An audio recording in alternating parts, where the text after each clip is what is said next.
Review Transformer Generation 30e anniversaire 2014 avec Sandstorm qui est basé sur le même mold que Springer en espérant qu'il soit mieux réussi celui-là. On voit toujours le robot derrière sa bulle avec le dessin à côté. Derrière on retrouve à nouveau les trois modes. Toujours le robot, toujours en véhicule 4 roues mais cette fois-ci avec des grosses roues derrière façon dragster. Et cette fois-ci, non plus un hélicoptère, mais plus un Osprey. La carte des specs, qui elle aussi fait quand même pas mal de variations, on va déballer tout de suite. Contrairement à Springer, Sandstorm nous vient avec une seule arme, un flingue, pas d'épée, en plus un seul canon et non un double. Par contre, le fonctionnement change un tout petit peu. On va le faire comme cela en pompant. Et voilà, pétard mouillé. La première chose qui frappe, c'est ce rendu un petit peu plastique. Alors ça vient peut-être du jaune, toujours voilà, une ou deux teintes de différence, comme le vert de Springer, mais voilà, ça le rend un petit peu moins bon, un peu plus basique on va dire. Pourtant voilà, très joli, un beau noir voilà, mat et brillant selon les endroits, vraiment magnifique, le jaune aussi, hein. C'est juste voilà, que cette couleur fait vraiment un petit peu plus plastoc, mais voilà, c'est pas encore trop pire. Il y a effectivement des jaunes qui rendent différemment, du orange. Ici le logo, alors c'est un petit peu dommage, mais bon c'est comme ça, comme une ligne de structure. Et on va avoir tout simplement un logo Autobo qui est carrément coupé. Bon, c'est un petit peu dommage. La tête, voilà, toujours bien détaillée, en plus sur un ball joint. On y reviendra ensuite. Alors, au niveau de la transformation, quand vous sortez de la boîte, contrairement à son homologue, voilà, ça c'est déjà sorti concernant les talons. Par contre, c'est juste cette grande plaque qu'on a derrière, qui est en fait normalement, alors on va le mettre replié vers le bas. Il faut juste comme ça la déployer complètement et ainsi la rabattre. Bon, personnellement, je suis pas super fan déjà. Bon, c'est vrai que les espèces de grandes épaulettes comme ça, réacteurs et avec des ailes, lui vont très très bien. Cette partie-là, orange, voilà. Moi je serais plus d'avis, et c'est ce que comme ça je vais le présenter, de le rabattre derrière et de le cacher. Les réacteurs, justement, eh bien, bon, déjà on a les roues qui tournent, certes. Par contre, effectivement, l'intérieur, c'est fixe. C'est un petit peu dommage. Bon, certes, voilà, après on peut juste faire cette inclinaison-là, mais vous n'avez pas de rotation des pales. Si on le désire, on peut placer l'arme dans son dos, puisque vous avez le trou ici. Bon, quel que soit le positionnement, hein, que ce soit comme moi ou en hauteur, on peut pouvoir le faire. Pour les transfos, on va un petit peu attendre puisqu'on va déjà regarder avec les mouvements la tête ici. Alors ça c'est des clipsés, c'est pas grave. Ici l'épaule, comme Springer, même principe. Le ratchet, rotation là-haut. Le ball joint pour la main. Toujours le bassin, très très bien. Pour les épaules justement faites attention forcément, puisque vous avez ce backpack derrière, ça gêne un tout petit peu. La jambe comme d'habitude, ici pour la cuisse. Le ratchet. Et ensuite, juste la pointe des pieds, bon, le talon. Alors par contre, il y avait déjà pas mal de jeux, là il est vraiment super lâche.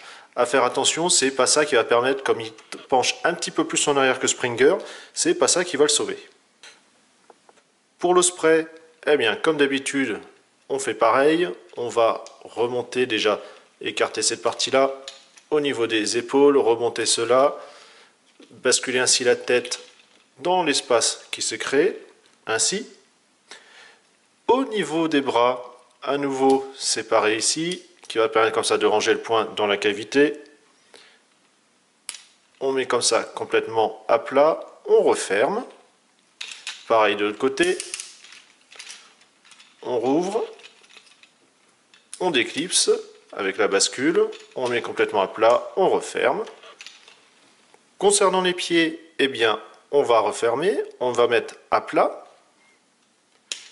On remonte par contre au milieu, vous voyez que vous avez un petit clip de chaque côté qui permet de bien positionner, de position 3, voilà, ainsi. Donc je vais faire pareil de l'autre côté, je mets au milieu. Les genoux, cette partie-là orange, voilà, je vais l'écarter totalement. Je vais resserrer et clipser au niveau d'ici, voilà, du genou, comme cela. On va déplier les parties ici. Voilà, sur du clips. On déploie en fignolant. On obtient ainsi, voilà, hop, notre spray, comme cela. Alors même normalement, voilà, ça va être un petit peu penché, mais bon, c'est quand même pas mal. Alors ça brinque-balle toujours aux mêmes endroits, c'est normal, puisque en fait les bras et épaules sont juste positionnés et pas vraiment verrouillés. C'est pas assez puissant au niveau du clip, c'est un petit peu dommage encore une fois. Mais voilà, encore dans l'allure, ça passe encore assez bien. Toujours voilà, des petites différences de teinte de plastique. Mais bon, là ça va, c'est pas encore trop voyant, ça se mélange à peu près correctement. Il est pas mal, c'est vrai que ça n'a pas le même effet qu'avec Springer en mode hélicoptère, mais le spray est assez sympathique.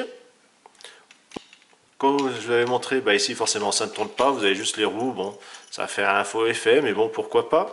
L'arme, on peut très bien lui mettre sur le dessus, puisque vous avez ici l'entrée, de la même manière, mais également en dessous. Alors l'arme, normalement, elle n'est pas comme ça. Bon, dans ce sens-là ou dans l'autre, ce ne sont pas des modes adaptés. Ce qu'il faut, bon, vous voyez, c'est en plus, hop, ça se détache de partout. On range ici le manche et on va venir en fait clipser. Donc il faut bien pour ça que tout simplement le train d'atterrissage soit bien rangé au fond. Vous pouvez voir qu'ici vous avez une petite pointe. Alors n'allez pas comme ça parce que c'est vraiment assez dur. Il vaut mieux la glisser ainsi.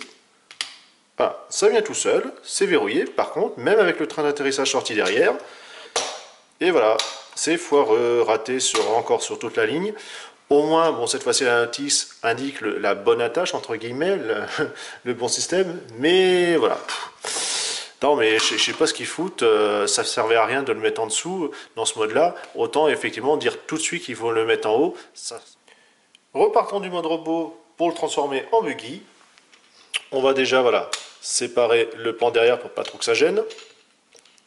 On sépare à nouveau les épaules pour pouvoir venir ainsi replacer cette partie-là sur le devant.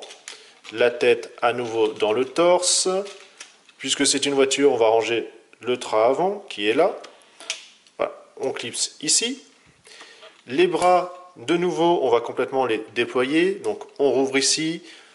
On sépare, double charnière, le point voilà, dans l'espace alloué. On fait pareil de l'autre côté. Et voilà, deuxième partie, troisième, c'est dans le bon alignement. Au niveau des pieds, on va à nouveau voilà, remettre la pointe à l'intérieur. Par contre, on va le mettre complètement en bas, comme cela. Donc jusqu'à maintenant, ça n'a pas trop changé. On va serrer à nouveau voilà, les jambes au niveau du milieu avec le picot. Voilà, pour bien le clipser. Alors autant sur Springer, ça allait tout seul. Lui, il est vraiment raide. Il se clipse bien, au moins ça tient, c'est déjà ça. Vous avez donc la partie qui est là-haut, on va la basculer. Il faut bien sortir la partie orange. Alors il y avait des petits clips voilà, pour bien verrouiller ainsi, comme cela. On met à plat. La partie centrale, il va falloir la reculer, puisque nous ne sommes pas dans le mode avion, enfin, en tout cas au spray, mais en mode voiture, comme avec Springer à nouveau sur l'arrière. On va essayer de positionner à peu près correctement l'ensemble, voir si pour lui ça sera mieux. Ne pas oublier de dégager cette partie-là, donc à nouveau rotation, et il y a juste à pousser voilà, pour bien le positionner. Le bras qui s'est un petit peu barré. Alors comme toujours, ça part en sucette. De l'autre côté à nouveau, le pan, je le tourne et je l'enclenche complètement. Pour les jambes, on va à nouveau les plier avec cette charnière pour les rabattre de chaque côté. Ainsi. On a toujours les picots du pan qui va venir ici pour bien le verrouiller.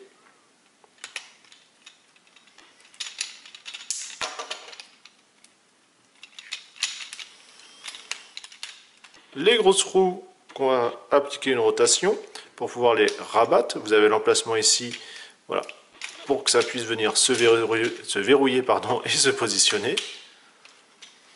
La partie sur le dessus, on va la remettre, voilà, ainsi.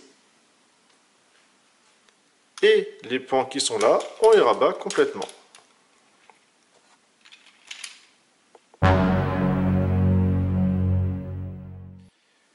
Résultat, comme Springer, c'est une grosse bouse. Rien ne tient. C'est voilà, ça se déclipse n'importe comment, rien ne se positionne comme il faut. Quelque chose se met, l'autre côté saute. Je croyais avoir vu le comble avec les pans de Sentinel Prime, le Dark of the Moon. Je m'étais quand même bien fait chier avec lui, mais alors là, allez, deux d'un coup. Là, c'est vraiment trop. Merci Hasbro. Et là, bah voilà, bon lui, tu te barres, c'est de la merde.